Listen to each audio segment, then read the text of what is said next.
টানা তৃতীয় জয়েই কোপা আমেরিকার কোয়ার্টার ফাইনালে উঠেছে আর্জেন্টিনা। লাউতারো মার্তিনেজের জোড়া গোলে পেরুকে 2-0 হারায় ডিফেন্ডিং চ্যাম্পিয়নরা। এই গ্রুপে রানার্স আপ হয়ে কানাডা শেষ 8-এর টিকিট নিয়েছে। চিলির বিপক্ষে তাদের ম্যাচ গোল শূন্য ড্র হয়।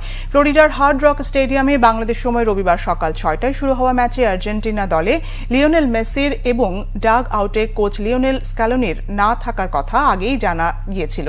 মেসি চোটের কারণে আর স্ক্যালোনি ছিলেন না নিষেধাজ্ঞায় পড়ে। নিয়মিত অধিনায়কের অনুপস্থিতিতে ডিফেন্ডিং চ্যাম্পিয়নদের আক্রমণ ভাগ জমাট রক্ষণের পাশাপাশি শরীরী ফুটবলে আটকে রাখে পেরু। গোলরক্ষক পেদ্রো গায়াসি 28 মিনিটে, লায়ান্দ্রো পারাদেসের 44 মিনিটে জিওভানি লো সেলসোর শট ফিরিয়ে বিশ্ব চ্যাম্পিয়নদের হতাশা বাড়ান। তবে দ্বিতীয়ার্ধের শুরুতেই আর্জেন্টিনাকে এগিয়ে নেন লাউতারো মার্তিনেজ। ডি মারিয়ার পাসে গোলটি করেন ইন্টার মিলানের স্ট্রাইকার। 55 মিনিটে নিকোলাস তালিয়াফিকো পেরুর জালে বল পাঠালে ফাউলের কারণে গোল বাতিল হয়। 69 মিনিটে বক্সের ভেতর হ্যান্ডবলে পাওয়া পেনাল্টিতেও পারাদেসের শট পোস্টে লাগে। 86 মিনিটে মার্তিনেজ নিজের ও দলের হয়ে দ্বিতীয় গোল করে জয়ের ব্যবধান 2-0 করেন। আর্জেন্টিনার জার্সিতে শেষ 6 ম্যাচে মার্তিনেজের গোল হল 7টি, যার 4টি চলতি কোপায়।